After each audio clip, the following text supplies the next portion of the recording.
सुधाला असा प्रश्न विचारला की सुधा मात्र बुचकळ्यातच पडली बरं का. तो प्रश्न असा होता की जेव्हा तुमच्या समोर एखादी समस्या निर्माण होते तेव्हा ती तुम्ही कशी सोडवता, की तुम्ही ती टाळता. हा प्रश्न ऐकून मात्र सुधा नेमकीच गोंधळात पडलेली होती बरं का. त्यानंतर सुधा मात्र त्या कोऱ्या चेहऱ्याने त्या मुलीकडे पाहत राहिली. त्यानंतर त्या मुलीने परत तोच प्रश्न विचारला, जेव्हा तुमच्या समोर एखादी समस्या निर्माण होते तेव्हा तुम्ही ती कशी सोडवता, की तुम्ही ती टाळता. सुधाला मात्र क्षणात एक उत्तर सुचले. सुधा म्हणली, मी याच्यावरती तुला एक गोष्ट सांगू इच्छिते.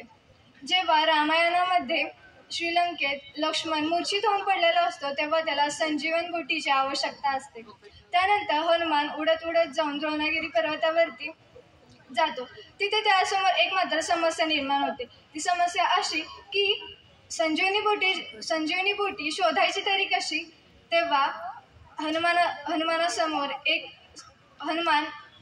हनुमानाकडे एक दिव्य शक्ती होती. ती म्हणजे अशी की आपला देह ह्या पर्वतापेक्षा मोठा करायचा किंवा लहान करायचा.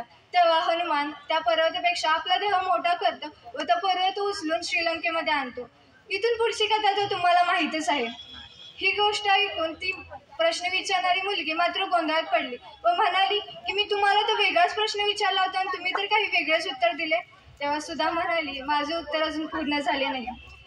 ती सांगू लागली, जेव्हा आपल्यासमोर एखादी समस्या निर्माण होते तेव्हा आपण त्या समस्येपेक्षा मोठे झाले पाहिजे. जर आपण त्या समस्येपेक्षा लहान झालो तर ते आपल्याला समस्या मोठी वाटते व ते आपल्याला कोलमडून टाकते.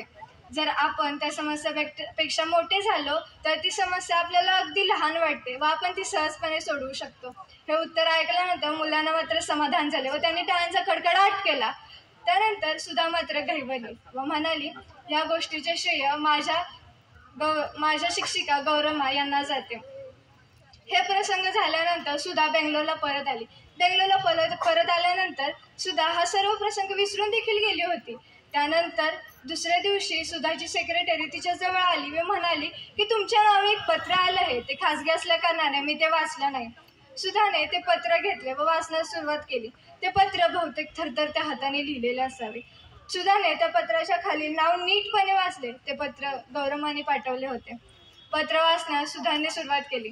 त्यात लिहिले होते, मला मूलबाळ होत नाही म्हणून नवऱ्याने मला टाकले. त्याने दुसरे लग्न केले. त्याला मुलंबाळही झाली. मात्र त्यांनी त्याच्या तोंडाला काळीमा फासला. काही वेळेस पैशाची गरज असताना तो माझ्याकडे येऊन मागत. मी शिल्लक टाकलेले पैसे त्याला देत असत. मात्र मला गावातील बऱ्याच जणांनी असे सांगितले होते की तू खाजगी शिकवण्या घेऊन तू पैसे का नाही मिळवत. मात्र गौरमाचा तिच्या कामावरती पूर्ण विश्वास होता. तिच्या कामावरती पूर्ण विश्वास होता. त्यामुळे गौरमाने यास नकार दिला होता. त्यामुळे ती आपल्या कामावरती पूर्ण लक्ष देत असत व त्यात लिहिले होते की तू जरी माझ्या पोटचा गोळा नसलीस तरी मी तुला निरपेक्षरित्या गोष्टी सांगत राहिले व तू त्या मन लावून ऐकत राहिलीस. त्यामुळे आज माझ्या नवऱ्याने आज मला पेपर आणून दाखवला. त्यात या गोष्टीचे श्रेय तू मला दिलेस. त्यामुळे आज मी खूप खूप धन्य झाले.